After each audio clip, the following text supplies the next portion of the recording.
I grew up in a black household, you know. We used to go to church every Sunday. Southern Missionary Baptist Church, you know. The church where, you know, they got a hoot and holler for God and singing kinds of songs and people speaking in tongues. You know, it was always a good time at church. You know, we'd be there all day on a Sunday, but it was a good time. One summer, my mom put me on, like, she locked me down the whole summer. Like, I couldn't leave the house. I was on punishment, you know. And in doing that, stuck in the house, I didn't have much to do. So what I would do was I would watch all her old video cassettes. This is back when they had the VHS, the VCR player, you had to press rewind, all that old stuff. Anyways, I came across this movie, it's called Malcolm X. And I heard about Malcolm X, but you know, in school, in public school especially, they don't teach you a lot about Malcolm. You hear a lot about Martin Luther King, all these other people, you know, the more pacifist, you know, activists and things like this. But I never really learned much about Malcolm X. So I remember looking at this video because I'm like, man, this is a lot of videos. It's 2 videos. Like, it's a long movie. So anyways, I pop it in or whatever, and I watched it all the way through. I think it's about 2.5 hours maybe all the way through. And I remember at the end of that video, I was a little bit left in shock, you know, because the whole concept behind Malcolm is that Malcolm, he was never really a Christian, but, you know, he did all of his work in the name of Allah, you know what I mean? And he did his work in the name of helping people, benefiting them. And at the end of the day, he was Muslim, you know.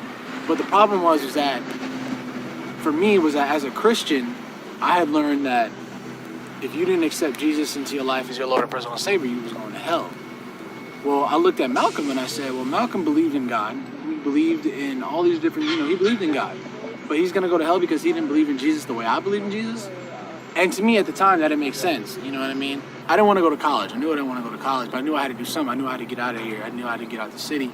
So I ended up joining the Army. I joined the Army in 2008. Yeah, about 2 weeks after I graduated, I was in the Army. 2 weeks after I graduated from high school, I was in the Army.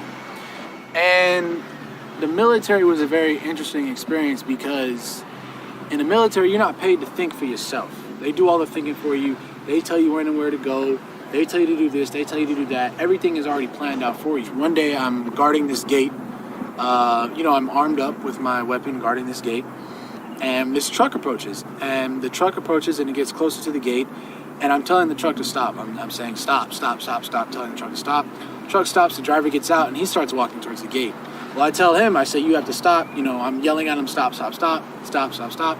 And the whole time he's coming at me, he has this smile on his face. So I'm thinking in my head, this man is crazy. This man is loony. He's out of his mind. I don't know what's wrong with him.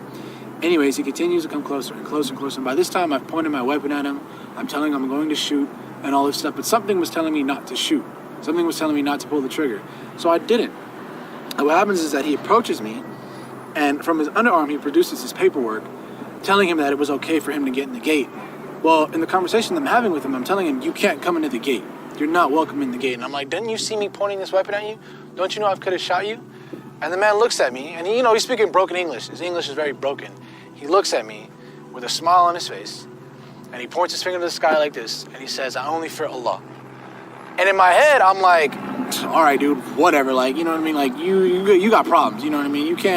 You out here defying guns and stuff. No, you're tripping out, whatever, right? So what happens is that I come back out to California about October of 2011, and then I took my Shahada at Farouk because I knew a guy that actually was going there at the time that I had met through some other friends that was going there at the time, and he invited me to come through and take my Shahada. And, you know, one thing that I would say to everybody that's watching this, or, you know, to anybody that's interested in Islam, is do not hesitate to go out and do the research and visit a masjid. You know what? I'm not going to lie to you. Yes, it may be a little strange at first. Obviously, it's going to be strange. You're doing something new. You're looking into something that that might potentially change your life. And it's a bit overwhelming at first. And sometimes the thing is that sometimes when we discover the truth, we try to run away from it because we don't want to believe it. But the problem is that the truth, you can't run away from the truth forever. It's always going to be in the back of your mind. You know, and sometimes when people discover Islam, they look at it and they say, no, this can't be true. They think they know it's true, but they back away from it because they're scared of the truth, you know? And in that sense, you have to understand is that, yes, the truth is a little bit scary sometimes, but it's still the truth, you know? And in doing that, don't be afraid to go and visit a masjid. Don't be afraid to talk to the Muslims that are around you. Do not believe what the media is telling you. That's rule number one. Don't believe what the media is telling you. Don't let anybody tell you that ISIS, the Taliban, represents Islam. Because if that's the case, then the KKK represents Christianity. And everybody knows that's not true. So don't let anybody tell you what Islam is until you go out and you do it for yourself. Research it for yourself.